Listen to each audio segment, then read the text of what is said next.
Good morning, everybody. This is Alex McCracken, Pumpkin Jesus. Welcome to my giant pumpkin patch. It's Sunday morning, July 2nd, 2017. It's a groggy Sunday morning here in the pumpkin patch. But we're going to take a walk around today and look at all the plants, show you how they're progressing and stuff. So let's flip this camera around. All right. This is the 1843 Werner A, the plant that we've primarily been looking at.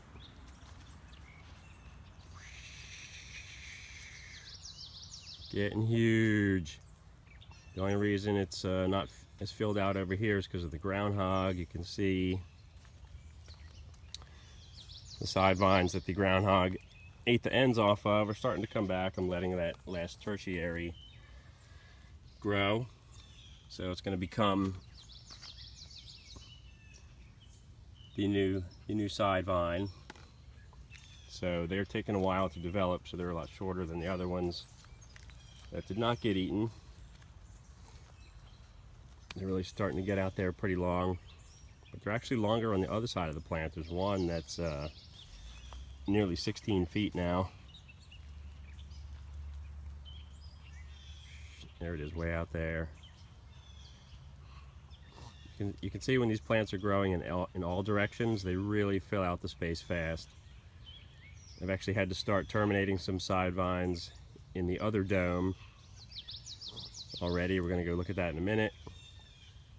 Here's the baby fruit on the 1843 Werner A. It's now 6 days old. Looking pretty nice. It has laid down on the ground like it's supposed to. It's got a pretty nice length stem on it, so it's like away from the vine. Looking like a pretty good candidate to keep at this point. I pollinated a backup. Here it is, just now. We always pollinate backups on our plants, at least for the first week or 10 days, just to make sure we have something going successfully on the plant. You never know for sure if your first pollination is going to take or not until past day 10. Once you get to about day 15, probably you're safe. And by then we're measuring the circumference and making sure that it's growing well and everything. And by then you can cut your backups off.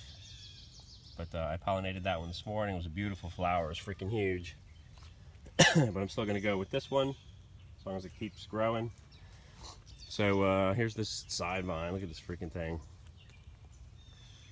When it reaches this rib of the hoop house, it's 16 feet long, so it's like just about there. And I'm going to start terminating these side vines. I'm going to let it go a little bit past that. Maybe to 18 feet or so. And then we'll terminate that one there. The reason I do that, and you've probably noticed too, that I alternate the sides of the hoop house that I plant on. This one is planted on one side of the house, and this one's planted on the other. And that's because, as you can see, the first side vines that come off the stump grow really long first, and if they were both planted on the same side together, they'd be running into each other already. So I do one on each side of the dome, so they will kind of still end up in not a triangular shape, but I'll let these first side vines grow longer than the rest of them, and I'll kind of angle my side vine terminations that way. So there's a little bit of a diagonal here in the middle between the plants, and then that way where the main vine has some room to run out here too. I can kind of twist it around and either send it towards the corner or turn it this way a little bit, but eventually everything will have to get terminated because we run out of space in here. So this is the 2145 McMullen. Excuse me, I'm phlegmy today. Who am I kidding? I'm phlegmy every day. 2145 McMullen, looking beautiful. We got some heavy rain the last couple days, so we have a little bit of splash, a little bit of mud splashing up on some leaves here. I'm planning on spraying later today with Companion, which is that beneficial bacterial product, which will hopefully protect those leaves if there's any disease spores that splashed up on them. Kind of hate when that happens, but it does. So let's look at the McMullen's fruit, which is now at day 5. Still, it's not on the ground yet, but it probably will be by tomorrow. It's starting to lay down. You can kind of just see how they, as they grow, their own weight kind of pulls them down towards the ground. What else can I say about this plant? Not much. Again, those side vines over there are a little bit longer than the ones over here. But as soon as they start to reach the edge of the dome, I have to start terminating them. And I guess we should just go into the other dome now. Look at the other 2 plants, and I'll show you where I've already terminated some side vines, and maybe there's another one to do today. And we're also going to spray on the 1795 McCracken fruit over there, which is 2 days old today. We're going to spray a product called Anthesis, which is a hormone. Here, we're going to exit the dome.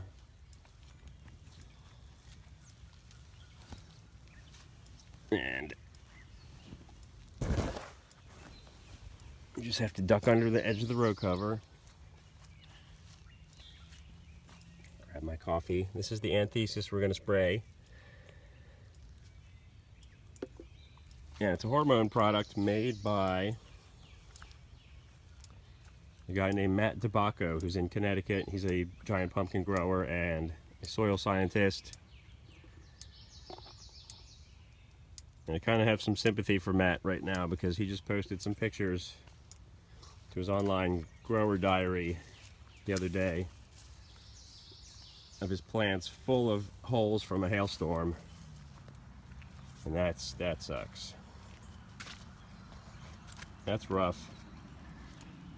There seems to be a lot of that going around this year. A lot of growers seem to be getting hit by hailstorms.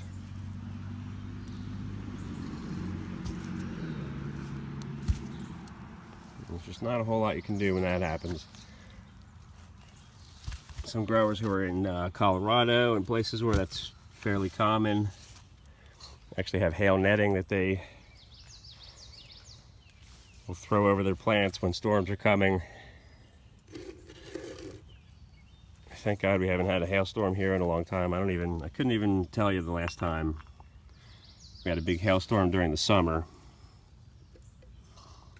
We get them here sometimes in March and April. We get small hail. Lately we've had some storms, but they've just been heavy rain and wind. Video still going? Good.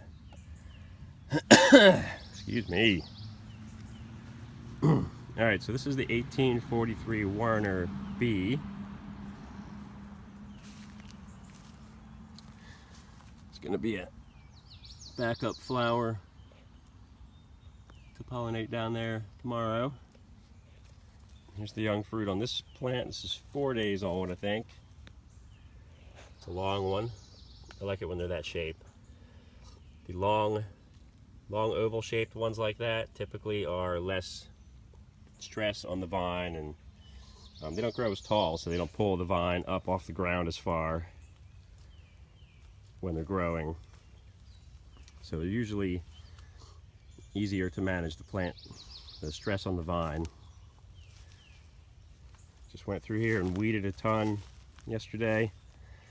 And then it rained a lot, so a lot of them are still looking alive. Bastards. So this plant, so these side vines over here are not quite out to where I want to let them get yet, but they're almost there. And over on the other side is where I've had to terminate some already. When they reach the edge of the dome like this, there's, you know, nothing you can do but terminate them. And we want to do that anyway because, as I said earlier in another video, the season's basically two parts. The first part, you get as much vegetative growth as you can, as fast as you can. And then after that, you stop all the vegetative growth and try to direct all the plant's energy into the fruit. So I'm actually probably not even going to terminate this one yet. Might wait until tomorrow. But nah, I'll do it. You can kind of see these other ones that I already did. You just cut it right back to the base of the leaf stem. And I like to leave a good foot or so between the end of the vine and the edge of the row cover. Just because when the wind blows and stuff, and we get storms, this will flap around a lot. And it will really beat those leaves up if they're right up against the cover. So I try to give them a tiny bit of space there, but not much. So I'm going to use my crappy, dirty pruners that haven't been sharpened in forever. And I don't even know if I got that on video. I think I missed it. But that's that. There's a little tertiary here too. I'm pinching that off at the same time. And then that will, see how the vine's kind of curved up in the air right now? That'll lay down as the leaf grows. Again, its own weight, as the weight of the leaves increase, it'll push that vine down to the ground. And that's that. So we usually try to do 1 or 2 side vines per day. Because you want to gradually change the plant over from vegetative to fruit growth. If you do them all at once, the sudden surge in water and nutrients and everything that goes into the fruit can cause it to split or explode. I had a green squash explode on me last year. It's pretty cool. I mean, not literally, but it split in like 4 different places at once. So now we're going to do the Anthesis, which I started talking about. It's a hormone product. And this soil scientist, Matt Tabacco, discovered a few years back that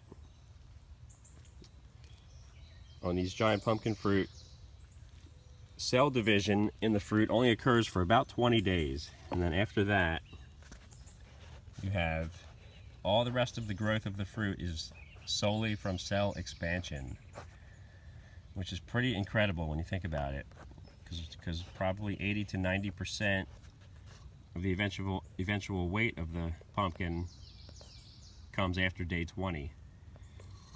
So all the cell division that is going to occur in this fruit has already occurred by around day 20. So being a inquiring mind and a scientist, he thought to himself, well, I wonder if there's a way we can find out what hormone controls cell division and add a little bit of it to the fruit, make it divide more, make it create more cells early in the season so that there's even more potential for cell expansion later. And thus Anthesis was born. He found out which hormone that was, started producing it and experimenting with it. The amounts of hormone that you use is very critical.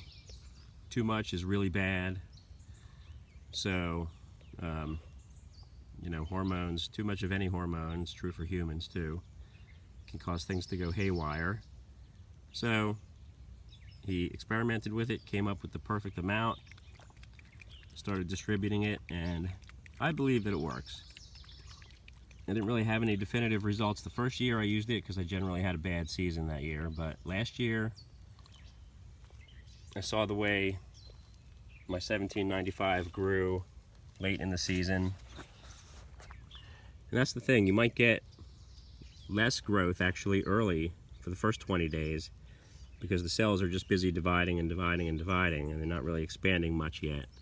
But then after day 20, the fruit really takes off, and it grows a lot longer, or I should say considerably longer than normal also. At least that's been my observation, and a lot of people who have used it say that. So all you do, it's already mixed up in here in distilled water. You have to use distilled water because you want it pure with nothing in there that can potentially react with the hormone and mess it up. And then it's just a little mist bottle.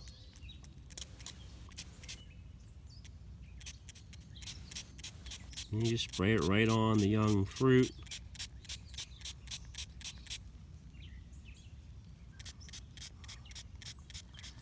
Get it all around. Get your hand in the way of the camera. And that's it. Hit it from all angles. There's enough stuff in this bottle to do like 3 pollinations, but I only have this one to do today.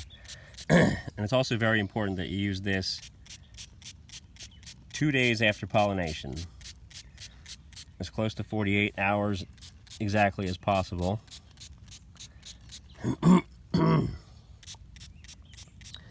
And that'll just get absorbed right through the skin of the fruit and do its thing. And I'm just spraying this a lot because I have a lot to use on it. It's basically until it starts to drip off.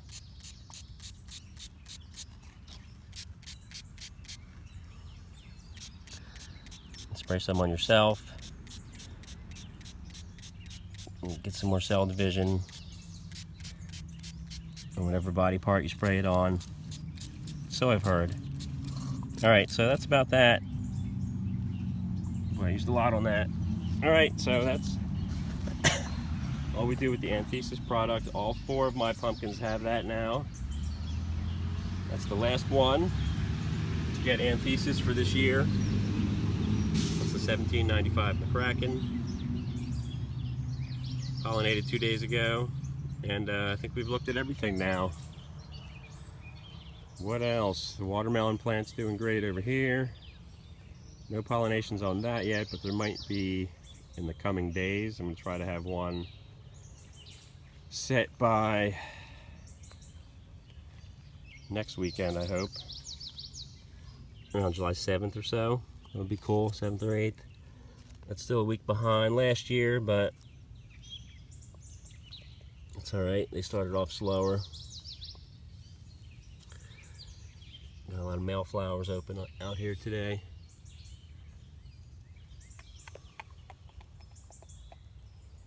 And then the field pumpkin's starting to go too. That'll be next. That'll be my last giant pollination of the season. Probably around the middle of the month, I'm thinking. I still have some learning to do on those. So that's it. I'm gonna go drink some coffee and cough up some phlegm. And I'm gonna start doing updates like twice a week, video updates. Because it's just about big fruit growth time coming up soon. So we want to keep everybody up to date on that, on how everything's going. So thank you for watching. This is my longest video yet. Thank you.